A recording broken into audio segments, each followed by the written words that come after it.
Hello welcome back to my channel. ഈ കാണുന്നത് മേക്കപ്പോ അല്ലെങ്കിൽ ഫിൽറ്ററോ ഒന്നും അല്ല കേട്ടോ. ഞാനിപ്പോൾ വൈറലായിക്കൊണ്ടിരിക്കുന്ന ഒരു ഫേഷ്യൽ ചെയ്തതിൻ്റെ റിസൾട്ടാണ്. ഞാൻ തന്നെ ശരിക്കും ഞെട്ടിയിരിക്കുകയാണ്. കാരണം അത്രത്തോളം വിസിബിൾ ആയിട്ടുള്ളൊരു റിസൾട്ടാണ് നമുക്ക് കിട്ടിയിട്ടുള്ളത്. ഞാനിപ്പോൾ ഫേഷ്യൽ ചെയ്തിട്ട് കുറേ ആയിട്ടോ. കുറേ ആയെന്ന് പറഞ്ഞാൽ എൻ്റെ പ്രഗ്നൻസി ടൈമിലാണെങ്കിലും ഡെലിവറി കഴിഞ്ഞിട്ടാണെങ്കിലും ഒന്നും ഞാൻ ഫേഷ്യൽ ചെയ്തിട്ടില്ല. അതിൻ്റെ നല്ലൊരു ഡൾനെസ് എൻ്റെ ഫേസിൽ കാണാനുണ്ട് കേട്ടോ. അതുകൊണ്ടാണ് മെയിനായിട്ട് ഞാനൊരു ഫേഷ്യൽ ചെയ്യാമെന്ന് വിചാരിച്ചത്. അപ്പോൾ ആദ്യം ഞാൻ പാർലറിൽ പോയി ചെയ്യാമെന്ന് വിചാരിച്ചപ്പോൾ ഇപ്പോൾ യൂട്യൂബ് നോക്കിയാലും ഇൻസ്റ്റാഗ്രാമിലാണെങ്കിലും ഫേസ്ബുക്കിലാണെങ്കിലും ഒക്കെ ഇതാ ഈ കാണുന്ന ഫേഷ്യൽ കിറ്റ് ഭയങ്കര ട്രെൻഡിങ് ആയിട്ട് പോയിക്കൊണ്ടിരിക്കുകയാണ് കേട്ടോ. അപ്പം ഞാൻ വിചാരിച്ച എന്തിനാ വെറുതെ പാർലറിൽ പോയി എക്സ്ട്രാ പൈസയും കൊടുക്കണം, സമയം വേസ്റ്റ് ആണ്. അതിലും നല്ലത് നമുക്ക് ഈ ഒരു ഫേഷ്യൽ കിറ്റ് വാങ്ങിച്ചാൽ വീട്ടിൽ തന്നെ ഫേഷ്യൽ ചെയ്യാലോ.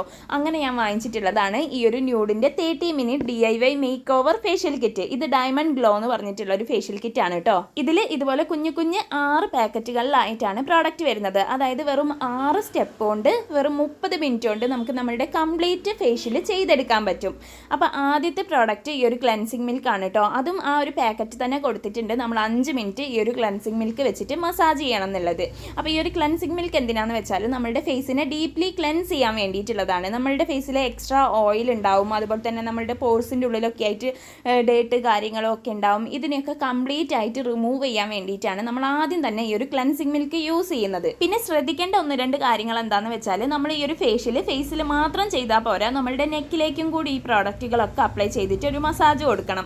അതും നമ്മൾ തന്നെ വീട്ടിൽ നിന്ന് ചെയ്യുന്ന ഒരു ഫേഷ്യൽ ആയതുകൊണ്ട് നന്നായിട്ട് നമ്മളുടെ ബാക്കിലത്തെ കഴുത്തിലും ഒക്കെ ഈ ഒരു പ്രോഡക്റ്റ് അപ്ലൈ ചെയ്തിട്ട് മസാജ് ചെയ്യാം. പിന്നെ അടുത്തത് ശ്രദ്ധിക്കേണ്ടത്, നമ്മൾ ഒരിക്കലും നമ്മളുടെ ഫേസിൽ മസാജ് ചെയ്യുമ്പം താഴേക്ക് മസാജ് ചെയ്യാൻ പാടില്ല. ഇതുപോലെ മുകളിലേക്ക് ഫേസിനെ ലിഫ്റ്റ് ചെയ്യിച്ചിട്ട് വേണം മസാജ് കൊടുക്കാനായിട്ട്. പിന്നെ നമ്മളുടെ കണ്ണിൻ്റെ ഭാഗത്തൊക്കെ ആയിട്ട് ഇതുപോലെ മസാജ് ചെയ്യുകയാണെങ്കിൽ നമുക്ക് ഐ പഫിനെസ് ഒക്കെ ഉണ്ടെങ്കിൽ അത് മാറ്റിയെടുക്കാനും നമ്മളുടെ കണ്ണൊന്ന് റിലാക്സ് ചെയ്യാനും അതിൻ്റെ കൂടെ തന്നെ നമുക്ക് ഡാർക്ക് സർക്കിളൊക്കെ ഉണ്ടെങ്കിൽ അതൊന്ന് കുറഞ്ഞു കിട്ടാനും ഒക്കെ ഹെൽപ്പ് ചെയ്യും കേട്ടോ. അപ്പോൾ കണ്ണിൻ്റെ ഭാഗത്ത് ഇതുപോലെയുള്ള മസാജ് കൊടുക്കുക. പിന്നെ നമ്മളുടെ താടിയുടെ ഭാഗത്ത് ഇതുപോലെ വിരൽ വെച്ചിട്ട് മുകളിലേക്ക് ഇതുപോലെ മസാജ് ചെയ്താലേ നമ്മളുടെ ജോ ലൈനൊക്കെ നമുക്ക് നല്ല ഷേപ്പിൽ കിട്ടുള്ളൂ. അതുപോലെ തന്നെ നമ്മൾ കഴുത്ത് മസാജ് ചെയ്യുന്ന സമയത്ത് ഇതുപോലെ മുകളിലേക്ക് മസാജ് ചെയ്താലേ നമുക്ക് ഡബിൾ ചിന്നൊക്കെ വരുന്നത് ഒഴിവാക്കാൻ പറ്റുള്ളൂ. അപ്പോൾ അങ്ങനെയൊക്കെ മസാജ് ചെയ്യുന്ന കാര്യത്തിലൊന്ന് ശ്രദ്ധിക്കുക. അപ്പോൾ മസാജൊക്കെ കൊടുത്തതിന് ശേഷം ഞാൻ ഫേസ് ഒന്ന് വൈപ്പ് ചെയ്തെടുക്കുകയാണ് കേട്ടോ ചെയ്തിട്ടുള്ളത്. ഒരു ക്ലോത്ത് വെച്ചിട്ട് നന്നായിട്ട് വൈപ്പ് ചെയ്തെടുത്തപ്പം വീണ്ടും ഞാൻ ഞെട്ടി. കാരണം അത്രത്തോളം ഡേട്ട് എൻ്റെ ഫേസിലുണ്ടായിരുന്നു കേട്ടോ. അതായത് നമ്മളുടെ ഫേസിനെ നന്നായിട്ട് ഇത് ഡീപ്ലി ക്ലെൻസ് ചെയ്യുന്നുണ്ട്. ഇനി അടുത്തത് എക്സ്ഫോളിയേറ്റിംഗ് ഫേസ് സ്ക്രബാണ്. അത് നമ്മൾ 5 മിനിറ്റ് മാത്രമേ ഫേസ് സ്ക്രബ് ചെയ്യാൻ പാടുള്ളൂ. അപ്പോൾ ഫേസ് എന്തിനാണ് സ്ക്രബ് ചെയ്യുന്നതെന്ന് വെച്ചാൽ ഫേസിനെ എക്സ്ഫോളിയേറ്റ് ചെയ്യാൻ വേണ്ടിയിട്ടാണ്. നമ്മുടെ ഫേസിൽ ഒരുപാട് ബ്ലാക്ക് ഹെഡ്സ് വൈറ്റ് ഹെഡ്സ് ഒക്കെ ഉണ്ടാവും. അതിനൊക്കെ റിമൂവ് ചെയ്യാനും അതുപോലെ തന്നെ ഒരുപാട് ഡെഡ് സ്കിൻ സെൽസുകൾ ഉണ്ടാവും. അതിനൊക്കെ ഒന്ന് ക്ലിയർ ചെയ്യാനും വേണ്ടിയിട്ടാണ് ഫേസ് സ്ക്രബ് ചെയ്യുന്നത്. അപ്പോൾ സ്ക്രബ് ചെയ്യുമ്പം ശ്രദ്ധിക്കേണ്ട കാര്യങ്ങൾ എന്തൊക്കെയാണെന്ന് വെച്ചാൽ ഭയങ്കരമായിട്ട് പ്രഷർ കൊടുത്ത് സ്ക്രബ് ചെയ്യാൻ പാടില്ല. വളരെ മൈൽഡായിട്ട് പതുക്കെ സ്ക്രബ് ചെയ്താൽ മതി. പ്രഷർ കൊടുത്ത് സ്ക്രബ് ചെയ്യുകയാണെങ്കിൽ നമ്മുടെ ഫേസ് ലൈൻസ് വീഴാനുള്ള ചാൻസ് ഉണ്ട്.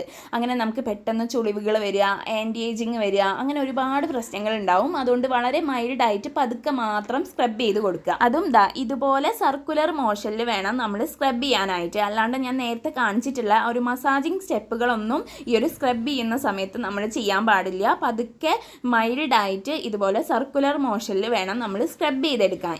പിന്നുള്ളൊരു കാര്യം, നമ്മളുടെ മൂക്കിൻ്റെ ആ ഒരു ഭാഗത്തായിരിക്കും ഏറ്റവും കൂടുതൽ ബ്ലാക്ക് ഹെഡ്സും വൈറ്റ് ഹെഡ്സും ഒക്കെ ഉണ്ടാവുക. അതുകൊണ്ട് ആ ഒരു ഭാഗം നന്നായിട്ട് സ്ക്രബ് ചെയ്ത് കൊടുക്കണം. ഒരിക്കലും നമ്മളുടെ കണ്ണിൻ്റെ ചുറ്റിലും സ്ക്രബ് ചെയ്യാൻ പാടില്ല. കാരണം അവിടുത്തെ സ്കിന്ന് ഭയങ്കര സെൻസിറ്റീവാണ്. അപ്പോൾ സ്ക്രബ് ചെയ്യുമ്പം ആ ഒരു ഭാഗത്ത് സ്ക്രബ് ചെയ്യരുത്. ഇനി 3-ാമത്തെ സ്റ്റെപ്പ് മസാജ് ക്രീമാണ് കേട്ടോ. അത് നമ്മൾ 10 മിനിറ്റ് നന്നായിട്ട് നമ്മളുടെ ഫേസിലിട്ടിട്ട് മസാജ് ചെയ്ത് കൊടുക്കണം. ഇതെന്തിനാന്ന് വെച്ചാൽ നമ്മളുടെ ഫേസിൽ ബ്ലഡ് സർക്കുലേഷൻ വർദ്ധിക്കാനും അതുപോലെ തന്നെ നമ്മളുടെ സ്കിന്നൊന്ന് സോഫ്റ്റ് ആവാനും വേണ്ടിയിട്ടാണ് ഈ ഒരു മസാജ് ക്രീം വെച്ചിട്ട് നമ്മൾ ഫേസ് മസാജ് ചെയ്യുന്നത്. അത് ഞാൻ നേരത്തെ കാണിച്ചിട്ടുള്ള ആ ഒരു മസാജിങ്ങിൻ്റെ സ്റ്റെപ്പുകളുണ്ടല്ലോ, ആ ഒരു സ്റ്റെപ്പൊക്കെ യൂസ് ചെയ്തിട്ട് വേണം നമ്മൾ ഫേസ് മസാജ് ചെയ്ത് കൊടുക്കാനായിട്ട്. അതായത് ഒരിക്കലും നമ്മൾ താഴേക്ക് മസാജ് ചെയ്യാൻ പാടില്ല. എപ്പം നമ്മളുടെ ഫേസ് മസാജ് ചെയ്ത് കൊടുക്കുകയാണെങ്കിലും മുകളിലേക്ക് ഈ ഒരു മസാജിങ് ക്രീം വെച്ചിട്ട് ഇതുപോലെ മുകളിലേക്ക് വേണം മസാജ് ചെയ്ത് കൊടുക്കാൻ. അതും കണ്ണിൻ്റെ ചുറ്റിലും ഇതുപോലെ നന്നായിട്ട് മസാജ് ചെയ്ത് കൊടുക്കുക. പിന്നെ നമ്മളുടെ താടിയുടെ ഭാഗത്ത് ഞാൻ നേരത്തെ പറഞ്ഞ പോലെ തന്നെ വിരൽ വെച്ചിട്ട് ഇങ്ങനെ മുകളിലേക്ക് മസാജ് ചെയ്ത് കൊടുക്കുക. പിന്നെ നമ്മൾ കവിളൊക്കെ മസാജ് ചെയ്യുന്ന സമയത്തും മുകളിലേക്ക് വേണം കേട്ടോ മസാജ് ചെയ്ത് കൊടുക്കാൻ. അല്ലെങ്കിൽ നമ്മളുടെ കവിളൊക്കെ ഇങ്ങനെ തൂങ്ങിയ പോലെ ആയിപ്പോവും. അതായത് നമുക്ക് പെട്ടെന്ന് പ്രായം തോന്നിക്കും, ചുളിവുകളൊക്കെ വീഴാൻ തുടങ്ങും. അപ്പോൾ നമ്മളുടെ ഫേസ് എപ്പോഴും നല്ല യങ് ആയിട്ടിരിക്കണം എന്നുണ്ടെങ്കിൽ നമ്മൾ മസാജ് ചെയ്യുന്ന സമയത്ത് മുകളിലേക്ക് മസാജ് ചെയ്യുക. അപ്പോൾ നമ്മളുടെ കവിളൊക്കെ കുറച്ചൊന്ന് ലിഫ്റ്റ് ചെയ്ത പോലെയാവും. മസാജിങ് കറക്റ്റായിട്ട് നമ്മൾ മസാജ് കൊടുത്താൽ മാത്രമേ നമുക്ക് ഫേഷ്യലൊക്കെ ചെയ്താൽ അതിൻ്റെ കറക്റ്റായിട്ടുള്ള ആ ഒരു റിസൾട്ട് കിട്ടുള്ളൂ. അപ്പോൾ മസാജ് ചെയ്യുന്ന കാര്യത്തിൽ നന്നായിട്ട് ശ്രദ്ധിക്കുക. പിന്നെ ഇത് എൻ്റെ കയ്യിലുള്ള ഒരു ക്ലെൻസിങ് ടൂളാണ് കേട്ടോ. ജസ്റ്റ് ഒന്ന് വൈബ്രേറ്റ് ചെയ്യുന്ന ഇത് വേണമെന്നൊന്നുമില്ല, ഞാനുള്ളതുകൊണ്ട് അത് വെച്ചിട്ടൊന്ന് മസാജ് ചെയ്തേ ഉള്ളൂ. ഇനി 4ാമത്തെ സ്റ്റെപ്പ് ഫേസ് മാസ്ക് ആണ് കേട്ടോ. അതും നമ്മൾ 10 മിനിറ്റ് ഫേസിൽ ഇട്ട് വെക്കണം എന്നാണ് ഇതിൽ പറയുന്നത്. അപ്പം ഞാൻ നേരത്തെ മസാജ് ചെയ്തിട്ടുള്ള ആ ഒരു ക്രീം ഉണ്ടല്ലോ, അതൊക്കെ ഫുള്ളായിട്ട് ഫേസിൽ നിന്ന് കഴുകി കളഞ്ഞിട്ടുണ്ട്. എന്നിട്ട് ഈ ഒരു മസാജ് ക്രീം നന്നായിട്ട് ഫേസിലും അതുപോലെ തന്നെ നെക്കിലും ഒക്കെ അപ്ലൈ ചെയ്ത് കൊടുക്കുക. ഇനി നമുക്കൊരു 10 മിനിറ്റ് വെയിറ്റ് ചെയ്യാം. പിന്നെ ഈ ഒരു ക്രീം നമ്മളുടെ കണ്ണിൻ്റെ ചുറ്റിലും അപ്ലൈ ചെയ്യാൻ പാടില്ല കേട്ടോ. അപ്പോൾ ഇതാ 10 മിനിറ്റ് വെയിറ്റ് ചെയ്തിട്ടുണ്ട്. ഈ ക്രീം അങ്ങനെ ഡ്രൈ ആവുന്ന ക്രീമൊന്നും അല്ല കേട്ടോ. അതുകൊണ്ട് 10 മിനിറ്റ് വെയിറ്റ് ചെയ്തതിന് ശേഷം നമുക്കിത് വാഷ് ചെയ്ത് കളയാം. അപ്പോൾ ഇതാ ഫേസ് മാസ്ക് വാഷ് ചെയ്തപ്പോൾ നന്നായിട്ട് നമ്മളുടെ ഫേസ് ഒന്ന് ബ്രൈറ്റ് ആയ പോലെ എനിക്ക് ഫീൽ ചെയ്യുന്നുണ്ട് കേട്ടോ. ശരിക്കും ഫേസ് നന്നായിട്ട് ബ്രൈറ്റ് ആയിട്ടുണ്ട്. അതുപോലെ തന്നെ ഫേസ് നന്നായിട്ട് സോഫ്റ്റ് ആയിട്ടുണ്ട്. ഇനി 5ാമത്തെ സ്റ്റെപ്പ് ഫേസ് സിറാണ്. അത് കുറച്ച് സിറം നമ്മൾ കയ്യിലെടുക്കുക. എന്നിട്ട് നന്നായിട്ട് നമ്മളുടെ ഫേസിലും നെക്കിലും നമ്മളിപ്പോൾ ഫേഷ്യൽ ചെയ്തിട്ടുള്ള ഭാഗങ്ങളിലൊക്കെ ഈ ഒരു ഫേസ് സിറം നന്നായിട്ട് അപ്ലൈ ചെയ്ത് കൊടുക്കുക. എന്നിട്ട് അതൊന്ന് ഡ്രൈ ആവുന്ന വരെ വെയിറ്റ് ചെയ്യാം. അത്രയും മതി. ഇനി 6ാമത്തെ സ്റ്റെപ്പ് ഇമ്പോർട്ടൻ്റ് ആയിട്ടുള്ള കാര്യമാണ് സൺസ്ക്രീൻ. അത് നമ്മൾ വീട്ടിലിരിക്കുകയല്ലേ, പുറത്തേക്കൊന്നും ഇറങ്ങുന്നില്ലല്ലോ എന്ന് വിചാരിച്ചിട്ട് സൺസ്ക്രീൻ യൂസ് ചെയ്യാണ്ടിരിക്കരുത്. ഈ ഒരു ഫേഷ്യൽ ചെയ്ത ഉടനെ നമ്മൾ സൺസ്ക്രീൻ മസ്റ്റായിട്ടും അപ്ലൈ ചെയ്ത് കൊടുക്കണം. വീട്ടിൽ നിന്നാണെങ്കിലും നമുക്ക് ടാന് വരാനുള്ള ചാൻസ് ഉണ്ട്. അതുപോലെ തന്നെ നമ്മൾ എപ്പോൾ പുറത്തേക്ക് ഇറങ്ങുകയാണെങ്കിലും മസ്റ്റായിട്ടും സൺസ്ക്രീൻ ഇടാൻ വേണ്ടി ശ്രദ്ധിക്കുക. പിന്നെ ഈ ഒരു ഫേഷ്യൽ ചെയ്ത് കഴിഞ്ഞാൽ, അത് ഈ ഒരു ഫേഷ്യൽ എന്നല്ല, നമ്മൾ ഏത് ഫേഷ്യൽ ചെയ്താലും 3 ദിവസത്തേക്ക് നമ്മൾ ഫേസിൽ സോപ്പോ അല്ലെങ്കിൽ ഫേസ് വാഷോ വെച്ചിട്ട് വാഷ് ചെയ്യാൻ പാടില്ല. അതുപോലെ തന്നെ പൗഡർ, മേക്കപ്പ് ഇങ്ങനെയുള്ള കാര്യങ്ങളും യൂസ് ചെയ്യാൻ പാടില്ല. എന്നാലേ നമുക്ക് 3 ദിവസം കഴിഞ്ഞിട്ട് ഈ ഒരു ഫേഷ്യലിൻ്റെ കറക്റ്റ് റിസൾട്ട്, അതായത് ഒരു നാച്ചുറൽ ആയിട്ടുള്ള ഒരു ഗ്ലോ നമ്മളുടെ ഫേസിന് കിട്ടുള്ളൂ. അപ്പം അതും കൂടി ഒന്ന് ശ്രദ്ധിക്കുക.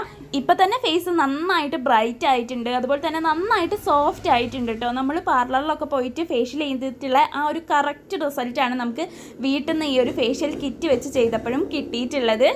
അപ്പോൾ ഇന്നത്തെ വീഡിയോ നിങ്ങൾക്ക് എല്ലാവർക്കും യൂസ്ഫുൾ ആയിട്ടുണ്ടെന്ന് വിചാരിക്കുകയാണ്. വീഡിയോ ഇഷ്ടമായിട്ടുണ്ടെങ്കിൽ ഒന്ന് ലൈക്ക് ചെയ്യുക, എൻ്റെ ചാനൽ ഒന്ന് സബ്സ്ക്രൈബ് ചെയ്യുക. പിന്നെ നിങ്ങളുടെ ഫ്രണ്ട്സിനും ഫാമിലിക്കും എല്ലാവർക്കും ഒന്ന് ഷെയർ ചെയ്ത് കൊടുക്കുക. അപ്പോൾ നമുക്കിനി അടുത്ത വീഡിയോയിൽ കാണാം. ടാറ്റാ.